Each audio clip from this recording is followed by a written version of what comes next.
round of applause to a fantastic panel, and I'll have them all come out here.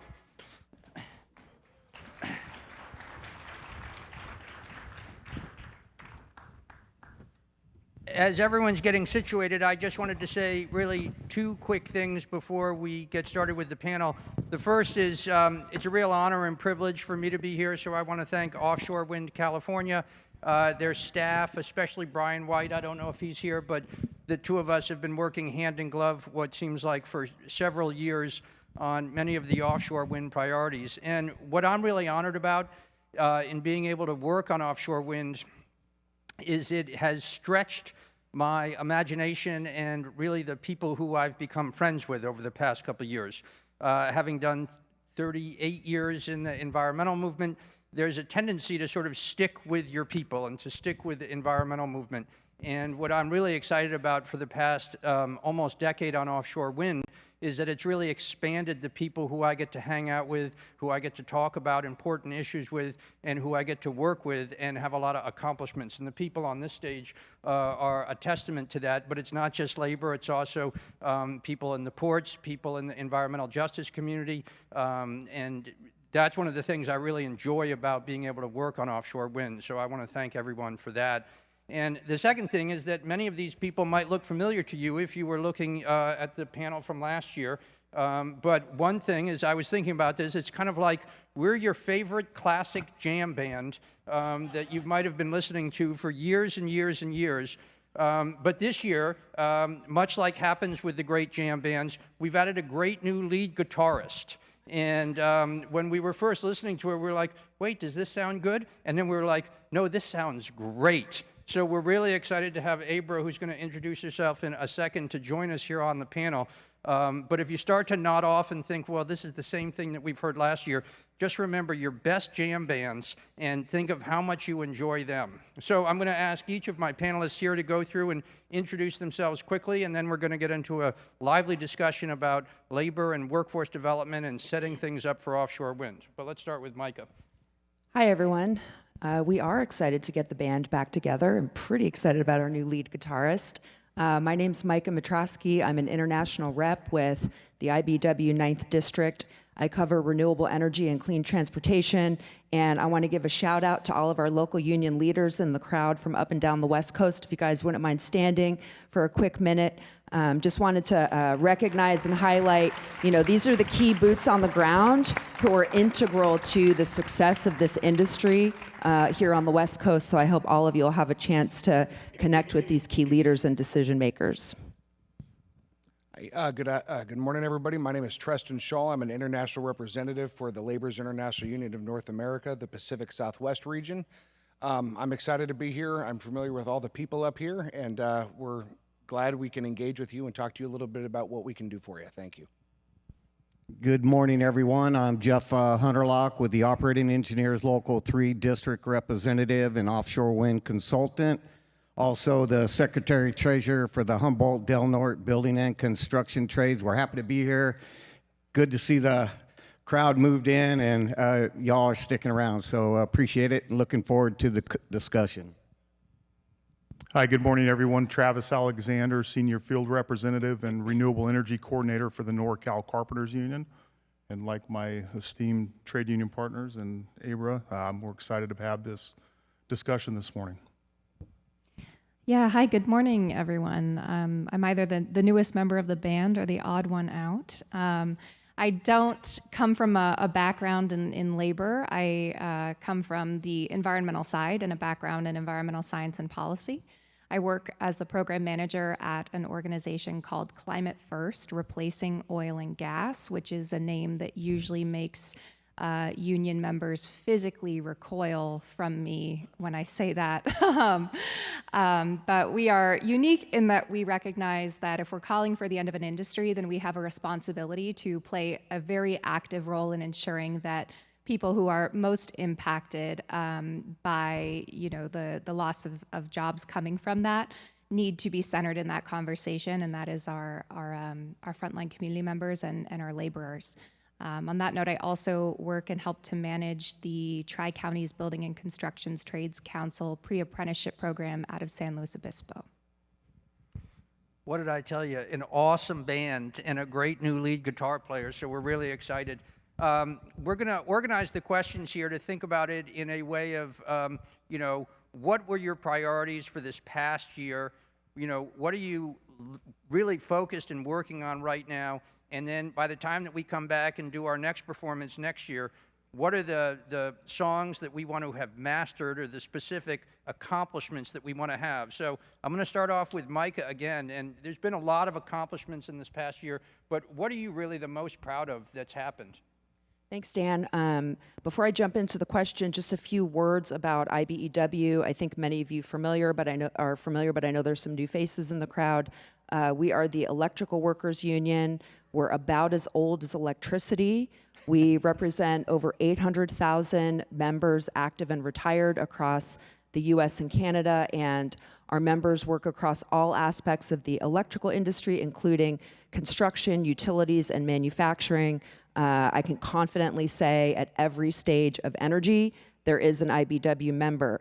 In terms of, you know, what we're most proud of, I know there are multiple things we could talk about. President Hannon, you know, highlighted several in his remarks.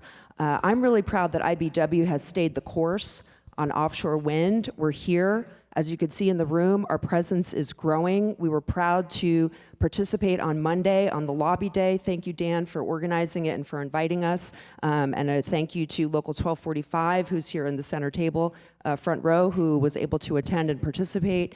And we're really ready to roll up our sleeves. We know we're facing some challenges, but we're looking forward to rolling up our sleeves and pressing forward on the work ahead that it's going to take in the coming years.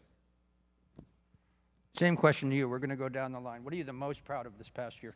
Yeah, like Micah said, I want to touch on our organization a little bit. The Laborers International Union, we're standing around almost 600,000 members nationwide and in Canada.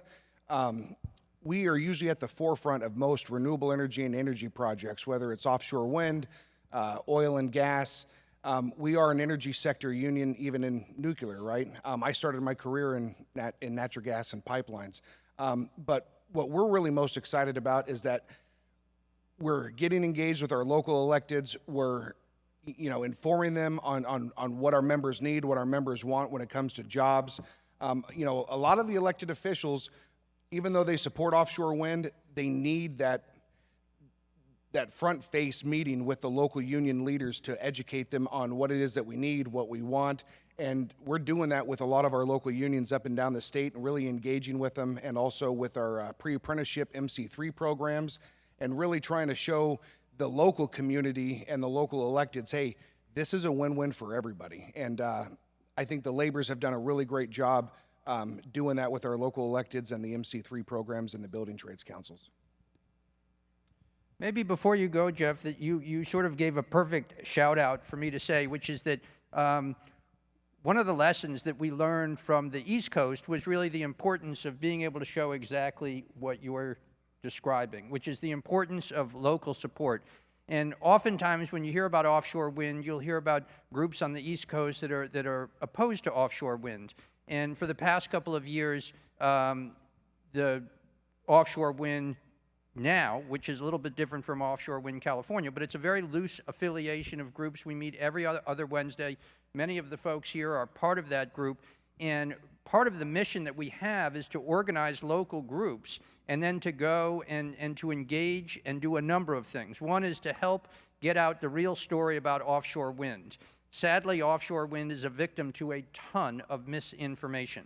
But our ability to go out there and to be trusted allies, environmental groups, environmental justice groups, labor, and to be able to go out into the community and say, this is what we're looking forward to with offshore wind, is one of the key things that we do. The second thing that we want to be able to do is to meet with elected officials, and we're doing that in two places, both in their home office, where we can go to them and say, hey, look, you know us, you've met us before, we probably voted for you in some instances, and let us tell you about the benefits that we're sharing here on offshore wind. But then also, as we've just alluded to, we held a lobby day, the first ever, community groups and labor coming to Sacramento to support offshore wind. It's the first time that I know that it's been done in Sacramento. It was a much bigger success than we started, but I think joining us all together and having that kind of unity together is what we're going to need. It's one of the key things that we have to do as we prepare for offshore wind here in California, is making sure that we're getting out the good information about offshore wind and showing the unity and the real benefits that we have. But Jeff, let me have you take that question too and think about, what are you most proud of that you did in this past year? So again, I want to talk just a little bit about the Operating Engineers Local 3. We're 41,000 members. We have 900 apprentices, and last year we graduated 165 apprentices. We almost do it every single year. It fluctuates from 140 to 180. And if you didn't see tomorrow on day 4, if you want to sign up to go visit our training center, just click the link, and we'd love to have you. Now I'm going to put on my other hat. I want to thank President Hannon for all of his hard work in the state building trades and their staff. Truthfully, we couldn't accomplish the things we do, at least in Humboldt County, without him. So I want to just make sure that they get recognized for that. So what am I most proud of? I'm most proud of a lot of successes. Successes here in Sacramento, lobbying, keeping the conversation live. But in Humboldt County, I'm really, really proud of our partnership with Cal Poly Humboldt and our MC3 between our local building trades with our 14 affiliated crafts. I wanted to talk just a little bit about last year and what we're doing and what we've done as a organization up there with the MC3. So we had 3 cohorts last year. We had about 20 students. Chris gave you the statistics that we're doing it across the state of California, and we are. And I'm going to just give you some real numbers. So like I said, there's 20 students per cohort. We did 3 last year. There were 4 women apprentices or that are in apprenticeship programs out of 60 people. Doesn't seem like a lot, but you have to understand that we're dealing with formerly incarcerated people, people from foster facilities that are coming through the ranks. We're changing lives up there, and it's taking all the trades to make that happen. 25% of our students are tribal members in Humboldt County. 20% that come in and that are enrolled are 20. It's the graduation portion and what we do after that. So today, we have about a 20% intro rate into a union apprenticeship. 60 people last year, that's pretty good, man. And I want to thank and call out Kate Shea and Connie Steward and Cody Freitas, because he helps a lot, works for OE3 up in Humboldt, and he's a building trades member. So we're really, really changing lives. I want to talk just 1 minute about success. So Leo, a man of color, came up through the foster system. It gets me choked up, but went through the program and never seen the light of day. And here he is, a member of a union. He bought his first car. He bought his girlfriend a car, and he's able to have his own house. So it's changing lives is what we do. And that's what I'm proud of.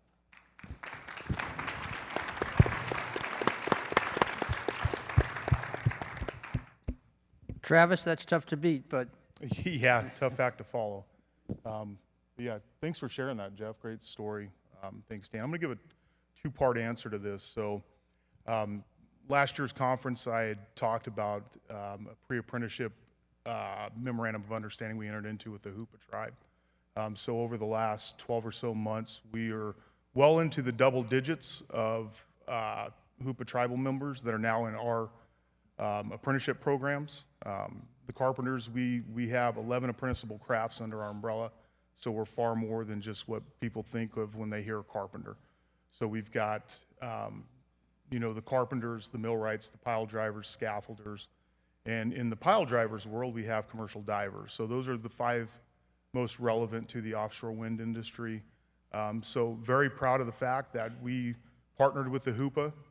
We have had folks successfully complete the pre-apprenticeship program up there in the North Coast area and are now well on their way to union careers in multiple crafts. And we've got a handful of those that are females that are also enrolled in our program.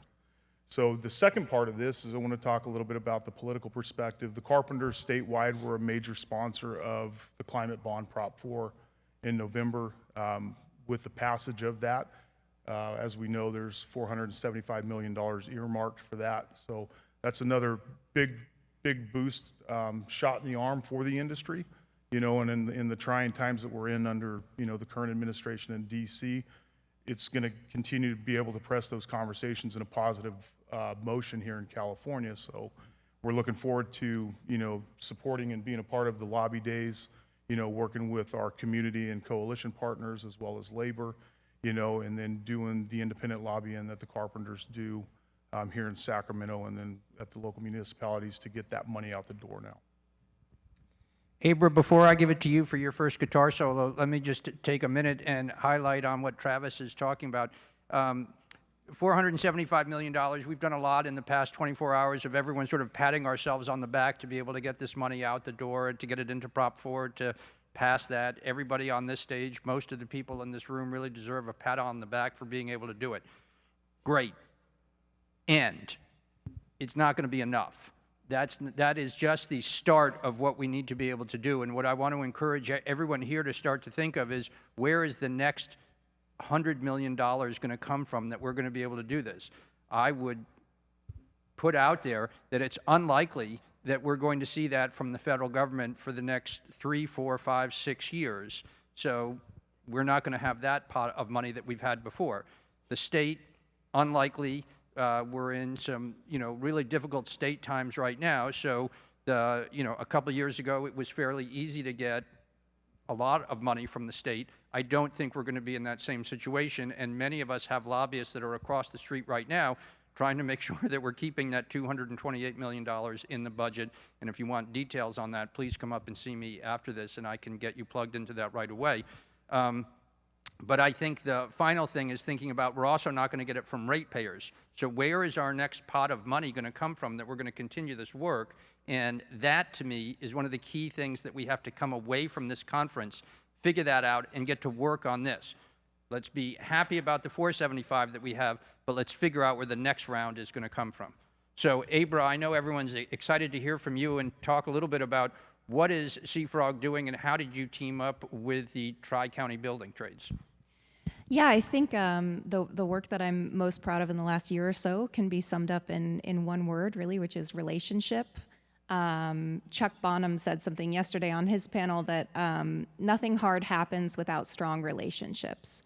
And that's really stuck with me, and I think that really exemplifies what we have been working towards on the Central Coast, having this kind of unusual and frankly, locally unprecedented partnership between labor and environment. And what we've done over the past few years in that work is we've worked to integrate education on offshore wind and climate and the need for investment, both financially and investment of people into the green workforce.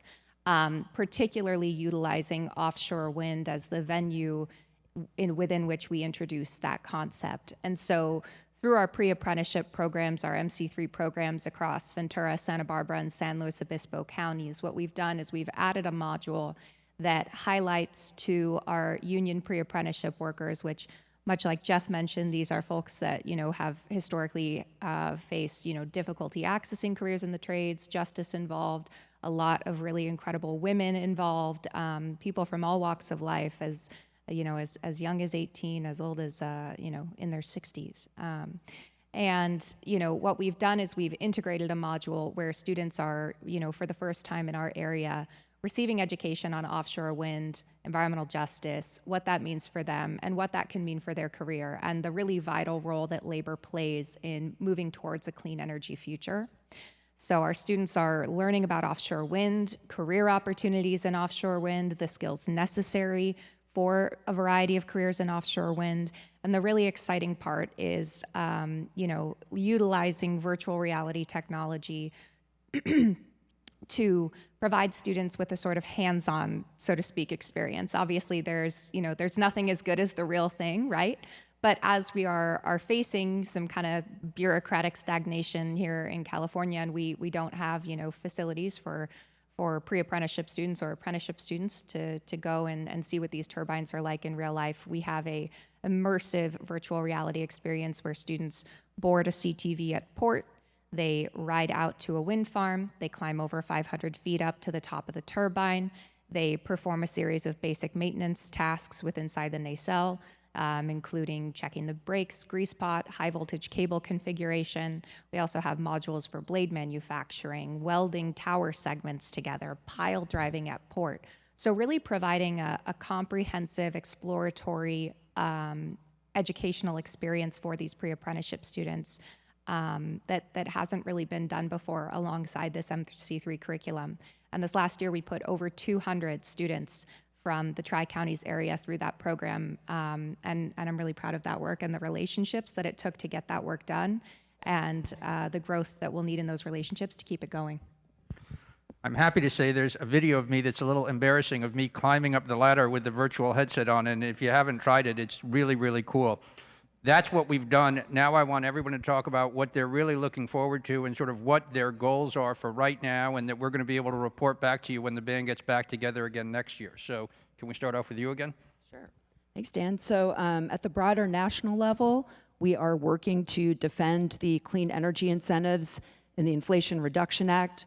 Excuse me. And in fact, IBEW has launched a national advocacy effort, which is underway as we speak. Out here on the West Coast, in terms of priorities, port and port readiness. I know that's been a hot topic at this conference. Several of our IBEW local unions who are here in the room are engaged with ports, helping them advocate and support build-out. Transmission is, of course, always top of mind for IBEW. We are the workforce who builds and maintains the electrical grid, and our utility locals are advocating on an ongoing basis to expand the grid, including to facilitate offshore wind. We are regularly active at the CalISO as well as at the Public Utilities Commission. Also, I would mention collaborating with our counterparts on the East Coast. We heard a lot earlier about lessons learned. We are talking with our local union and counterparts around training and their experiences building projects. And I did want to highlight a few points about training. And I know my co-panelists also, can speak to this topic as well. We all have apprenticeship programs where we're training the next generation of workers. For IBEW, we, along with our industry partners, operate over 200 training centers nationwide. I invite all of you, open invitation for a tour. We'll find one that's near you, I promise, and can help coordinate. Here on the West Coast, IBEW and those partners operate roughly 30 electrical training facilities, and at any given time, we are training thousands of apprentices. Depending on if someone is training to be a journey level electrician or a journey level line worker, the apprenticeship is anywhere from 4 to 5 years. That's mostly on the job training, and then a portion of that is classroom hours. But really the key takeaway is the skilled and trained workforce that you all need to build and maintain your projects exists today. There will be some additional skills for, how to be safe working out on the water. And again, we're talking with our East Coast counterparts about, their experiences with that. But a really key takeaway is there's no need to reinvent the wheel in terms of workforce development. The infrastructure here on the West Coast exists today, and we're doing that on an ongoing basis. And down to you. What we're looking forward to in the upcoming year and next year is expanding our membership. The laborers in California, we just surpassed 91,000 members in the state. We have slightly over 8,000 apprentices, and we're doing this because of the local engagement. Again, I can't stress the importance of our local business managers, our local business agents and organizers going out into the community and speaking on behalf of our members and our organization and informing the community and the schools of what it is that we do. And that's putting local people to work and giving them a career, not just a job. Partnering with the MC3 programs, I can't speak too much on some of the ones that I haven't been involved in, but like Jeff said, up in Humboldt County, the 5 cohorts that have gone through the MC3 program there, The Laborers Union, Local 324 in that area, has been able to absorb over 30 of those graduates into our local apprenticeship program. And it's, for me, who's been working in that area for over a decade, it's really nice to see that our membership in those kind of rural areas is still expanding to where we have over 300 members who are ready to go to work for any project. And it's not just offshore wind, right? Offshore wind is what's helping facilitate some of these funds about projects that are coming. And while they're not here yet, we're finding places to put local people to work in the meantime. So by the time these projects start, the redevelopment of the ports, the offshore wind, we're going to have the skilled and trained force that's available to go to work on these projects. One thing that we're also pushing is a really big initiative for women in the workforce. One thing that we've done nationally is we started a maternity leave program on the national level. So women can look at the trades and go, hey, you know, are there any barriers for me? And one of the things that we've done is we've said, hey, as long as you're a member and you're participating in our trust funds, if you need maternity leave, we'll fund that maternity leave directly out of the union's own pocket. And we're doing this nationwide. And we're seeing that as a big advantage to trying to sell the building trades to another area of people who always thought, hey, maybe the trades aren't for me, but now, you know, it really is for everybody. But beyond that, it's really getting engaged. We have representatives here from Southern California, Northern California, and our locals 1309 Long Beach, 220 the Tri-Counties area, and Local 324 are really at the forefront, staying engaged, and they will continue to be engaged until this all kicks off and finally happens. Hunerlach, you were one of the first people that I reached out to from the labor unions about 8 years ago and said, what do you want to do on offshore wind? So I'm going to ask you that again. Coming into halfway through 2025 and into 2026, what do you want to do on offshore wind? Well, I want to make sure all them damn bills we were working on get through the legislator. So that's one thing. But, you know, specifically in Humboldt, I want to see the relationships of all the trades unions grow with the tribes, with the local community. I mean, we're out there, we're trying, we're doing everything we can. We had some great meetings last night with Chair Ramos from Blue Lake and his staff, and some of them in Conley, and you, Dan, and it was really, really good to bring everybody in the same room. So I'm excited in the things that we want to accomplish actually on a state level and in Humboldt is we want to grow our partnerships. I want to go a little bit further into detail. We all have apprenticeship programs, and I'm not going to speak to the other crafts. I mean, out at our program, we actually partner with the Carpenters on pile driving, and so it's really unique. You know, we're coming together. You know, they're being the pile butts, and that's what their craft is, and we're running the cranes and driving the pile.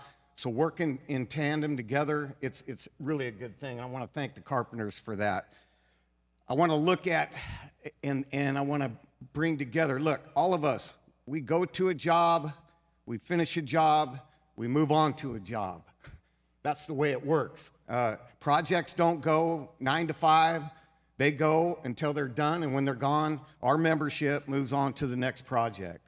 So what I'd like to see get accomplished in Humboldt County, because we talk about all of the areas, LA and all these different MC3 programs, all these PLAs, we have to come to a consensus in Humboldt County if we want to have a local workforce be ready and skilled and trained to work on offshore wind. So we need to capture PLAs at our colleges, at our CSU system, Humboldt and CR, and all the other projects that are big enough for project labor agreements. And it's not that hard to do, but we talk about building a local workforce and coming together, and that's what my push is, not just every year, but next year and the years after that for as long as I'm around, because that's the only way we're going to have a sustainable workforce in Humboldt County, anywhere in the state of California, is if we come together and we have projects after we're done with them that we can go to the next project and we can have our apprentices on them, which are local. apprentices. That's the whole point. We want local apprentices. We want local people working on these projects. So we have to have the jobs covered under project labor agreements. So we all have our work there. And I want to just real quick touch, Dan, just another touching story. So I have right at 500 members, operating engineers in Humboldt, Del Norte County. Over 250 of them work out of the area every single year. So the apprentices Treston talks about all going in, the 30%, man, I congratulate him. He's really stepping up. The labor's union are stepping up and help putting these people to work. But if the work's not there, they're going to have to be leaving the area and working in other areas and being away from their families and not sleeping in their beds and not going to the kids' ball games. It tears families apart. I know. I went through it. So that's what I would like to see accomplished, but the bills are important because that's a funding mechanism that we need to push forward and work together on. Mr. Alexander? I would say the continued expansion of the California offshore wind industry movement is going to be critical, along with what everyone else up here has stated on the panel, is to keep that moving. You know, we can let executive orders and the naysayers of the industry continue to do what they're going to do, but we've got to be on our A game and play the best game that we can.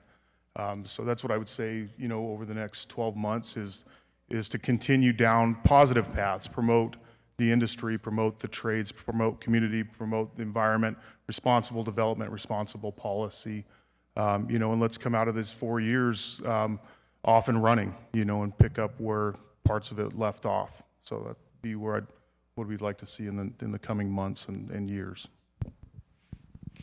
Yeah, I think, you know, obviously hoping that the success we've seen having the offshore wind curriculum alongside the MC3 curriculum is something that's going to be really crucial. And I know that we're already, you know, the tri-counties and CFROG have already been reached out to by a number of trades asking, you know, hey, how do we replicate this? And so in addition to, you know, continuing to provide this introductory training to our students on the Central Coast, would love to see that expand, right? Because oftentimes these MC3 programs, right, everyone has one. They are, you know, they're the first step, right? They're the foot in the door.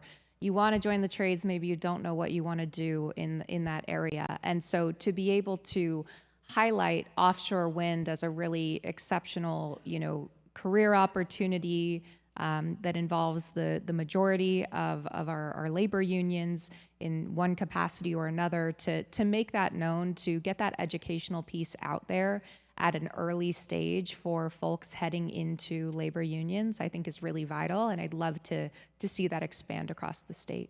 And happy to support any of my colleagues up on stage. You all are amazing already, so you don't need my help, but always here. Well, I'd like to do something really special as we come off the stage, and I'd like to revert back to the beginning of the panel when I was talking about your favorite band. So I want everyone to stand up and give a standing ovation to your favorite band here, and we're going to ask the photographer, who I thought I just saw there, to take a picture of us all up here on stage. So could you all stand up and give an applause to this panel here, and let's get